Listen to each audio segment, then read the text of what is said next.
সুপ্রভাত বন্ধুরা, এখন বাজে ভোর 5টা। আজকের দিনে ব্লগে আপনাদের স্বাগত। সূর্যের প্রথম আলো দেখলেই মনটা ফ্রেশ হয়ে যায়।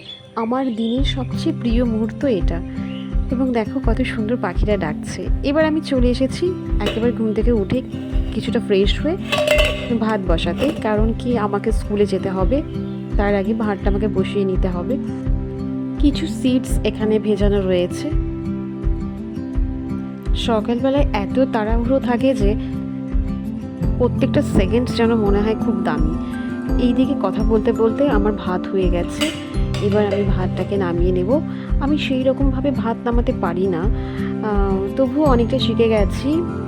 তো ভাত নামাতে গেলে আমার একটু ভয়ই লাগে যাতে হাতে না পড়ে যায়।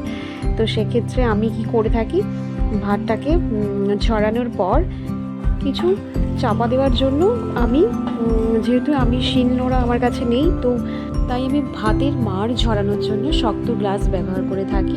এবং খুব সহজেই কিন্তু মাড়টা কিন্তু ঝরে যায় এবং হাতে মাড় পড়ে যাওয়ারও কোনো সম্ভাবনা থাকে না। আজকে শুধু ভাতই আমি করেছি, যেহেতু কালকে আমি রেখে দিয়েছিলাম মাছের ঝোল ফ্রিজে। তো ভাত আর মাছের ঝোল সেটাই আমি আজকে টিফিনে নিয়ে যাব। এখন আমি একটু চলে যাচ্ছি ওয়াশরুমে, ফ্রেশ হয়ে স্নান করে পুজো দিয়ে আমাকে কিন্তু বেরোতে হবে আমার স্কুলে। এদিকে খুব তাড়াহুড়ো হয়ে গেছে, খুব তাড়াহুড়োতে আমি খুব রেডি হচ্ছি।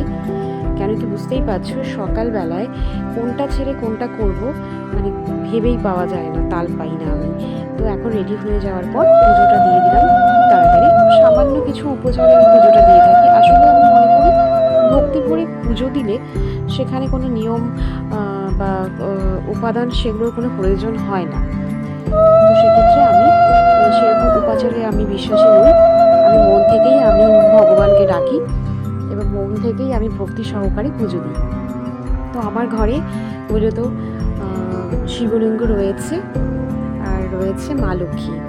এবার সকালবেলায় যেহেতু খুব তাড়াহুড়ো থাকে, আমি একা হাতে পারি না, বর কিছুটা আমাকে হেল্প করে। আমার টিফিনে শর্ট টিফিনে কিছু ফলও কেটে দিয়েছে এবং ওই দিয়ে থাকে টিফিনটা, ফল কেটে দেয় আমাকে। তো টিফিন ও প্যাক করেও দিয়ে দেয় আমাকে। তো প্যাক হয়ে গেছে। এখানে ফল অ্যাপেল নিয়েছি আর নিয়েছি বেদানা। আর এখানে আমার টিফিন নেওয়া হয়ে গেছে। এবার আমি বেরোচ্ছি স্কুলের উদ্দেশ্যে।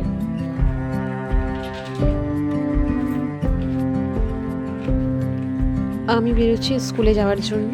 এবং পাশে, আমার বাড়ির পাশেই ফাঁকা জমিতে ধান চাষ করা হয়েছে। সোনালি রঙের ধান, দেখো কি সুন্দর দেখতে। এবং আমি পৌঁছে গেলাম স্কুলে। Hello everyone, welcome to our channel. और हम आ चुके हैं आज स्कूल। और छुट्टी का कितना दिन बाकी है जयश्री मैम? 1 2 3 4 डेज और फिर 2 डेज हमारा पीटीएम होगा। उसके बाद दिवाली की छुट्टियाँ। बच्चों से ज़्यादा एक्साइटेड हम हैं।